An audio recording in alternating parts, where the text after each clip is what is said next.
Ladies and gentlemen, welcome to the Technical Forum of Hydrogen and Fuel Cells Europe. My name is Bernhard Jäckel, I'm the moderator today here, and we have lots of very interesting presentations.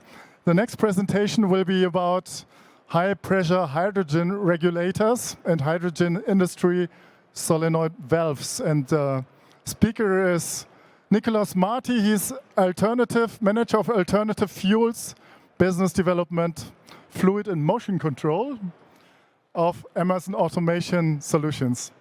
Please welcome him with an applause. Thank you very much. So, thank you all to listen to me. I'm very glad to be at Hannover Fair to present hydrogen and to present Emerson. So I am business development manager in Europe, based in France, and really happy to share about Emerson in terms of hydrogen products, and especially into the valves. So first, I would like to give the flavor of Emerson, big company. I like to highlight the innovation.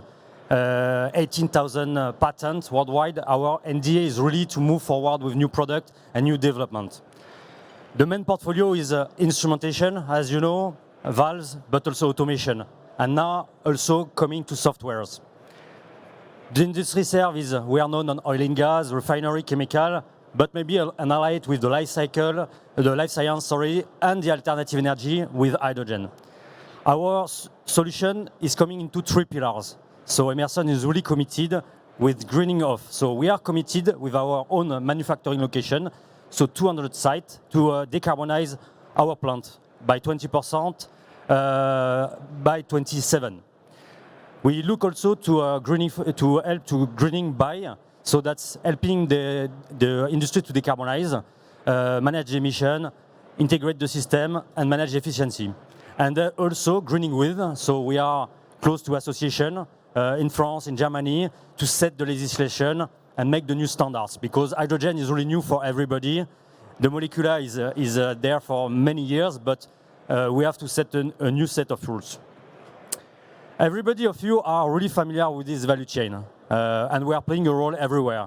The production with blue hydrogen, decarbonize H2, which will be taking the lead for the next couple of years, but definitely green hydrogen, made out renewable, with electrolyzer and large scale. We have a lot of players there who are scaling up, small OEMs who are scaling up. Then the transportation, storage and so on, and then the end use, which is the filling station, dispenser, but also the onboard with fuel cells, injection into the grid, and some other application. So today we will highlight just 3 applications: electrolyzer, hydrogen refueling station, and fuel cell. So deep dive on electrolyzer, I would like to highlight 5 challenges of an OEM with building an electrolyzer. So it's first to operate safely and to maximize the output of H2, to meet the regulatory standards and to expand hydrogen expertise. They need to optimize their current solution and to improve the process scalability. An electrolyzer is 1 to 5 megawatts, but the idea is to go to 20, up to 101 gigawatts. So I would like to highlight today 2 products of those, which is the solenoid valve. You see the picture. It's a proven design. So that's a picture from Cummins in Germany, and there is a lot of on-off valve like this on PEM, but also on alkaline electrolyzer. So that's a product up to 40 bar.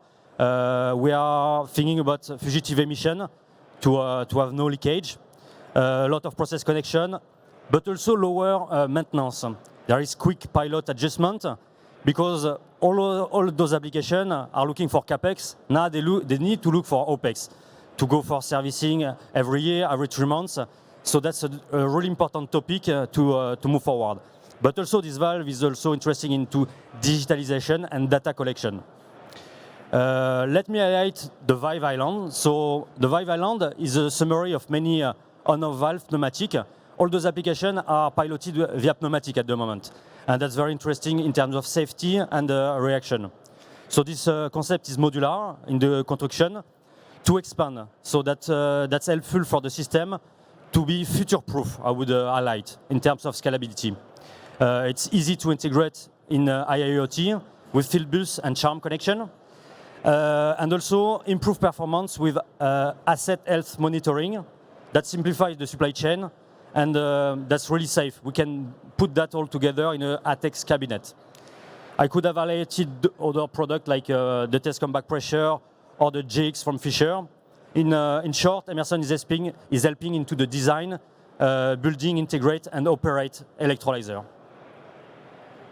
If we move to the hydrogen refueling station, and we have a lot of players there, as McPhee, Maximator, HRS, and some others, their main concern is to operate safely, again, and efficiently in ATEX zone, hazardous area. For them, it's critical to control the flow in following the ISO standards in order to prevent under or overfilling. And also process scalability. Now they are doing light-duty vehicles, and we need to feed trains, ferries, and so on. So we need us to ensure to make new product. So I can highlight two products there, which is the valve, the VA valve. That's a shut-off valve, 1,000 bar valve.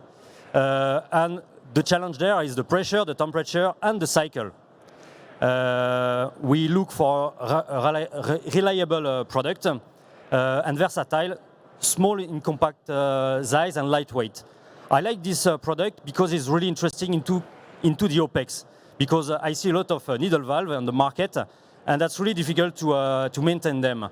This one, I was doing some maintenance in a refueling station from Air Liquide, and it just took for me 20 minutes for our team to maintain the valve. So you have 10 to 20 valves in the refueling station.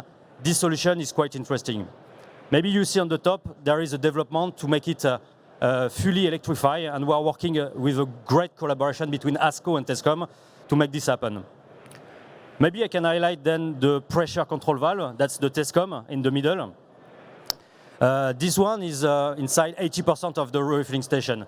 So that's a key product alongside with the compressor and the Coriolis meter. This product needs to control the pressure, to follow the ramp. It's really important to follow the ramp. That's why the pneumatic is helping with the control loop design. So the impact is with this product lack of maintenance and the longevity to provide cost and saving for the operator. I could have highlighted the AF2 series on the right side, which is a pneumatic equipment with doing the predictive maintenance for a compressor. And that's the key product, so that's also an interesting product. And I welcome you at the booth if you want to have some more information on that. Let's move on the fuel cell. So the fuel cells could be on board, but also stationary. What are the challenges for this application? Is to provide stable supply of H2. So you see in the middle, and there is a lot of PNID. The storage, it could be gaseous phases, high pressure. It could be cryogenic, and we look for some development there. But also solid state. There are some development there, and that's an opportunity. The pressure needs to be stable and provide 0.5 bars of hydrogen to the fuel cell. And there are a couple of components, and that's the concern on that. The idea is to maximize the flow, the air ratio between the air and the hydrogen to make the best quality of electricity. And the OEM looking for customized product and solution. They not only look on product, but they look on customized solution, plug-and-play solution. So I can highlight there the Tescom product, which is interesting in terms of having stable pressure. In order to go on stabilize the pressure, that's called decaying inlet characteristic. A dual stage regulator is really the solution. So that's compact and lightweight, and that helps with many customers in terms of low maintenance and cost and time, labor time for the workers. I can highlight also the solenoid valve. We are used to make solenoid valves in years, but for this market, we need to optimize the design to make it lighter, to consume less power. So we have come to a better product with a 10% reduction in terms of footprint, 30% higher in terms of pressure. The pressure is scaling up there. Also consumption minus 40%, because that's really a key product. Also push-in connection to ease of installation and scalability with our lean manufacturing there. Maybe to finalize, and I'm seeing the time, I have some time left, 2-3 minutes, is solution. And maybe that's the game changer. An OEM is I was meeting a lot of customers 5 to 6 years ago. They were very small, 20 people only, and now they are 100. They cannot combine electricity, knowledge, automation, pneumatic, how to handle hydrogen high pressure. So the idea for us is to start and to set the product, but also to come on solution, plug and play solution. That fits for electrolyzer, injection, power to gas fuel cell. Couple of examples what we could supply. It's really plug and play for the customer. We have an expertise center with designing, engineering, and producing the product. And then that comes to ATEX certified solution, and that's replicable. So we help the customer to de-risk the project. We take the ownership of the total cost of ownership, and then that's a very interesting feature for the OEM to scale up and to meet their customer demand. That's the summary. If you have been interested, I hope so. We can welcome you at the booth. There is a team there, and there is a lot of experts. Thanks very much. Wow, thanks a lot for this interesting presentation, Nicolas, Marti. If there's one question from the audience here, right now you have the chance. If not, it's A54. Okay, Nicolas, Marti, thanks a lot. Thank you.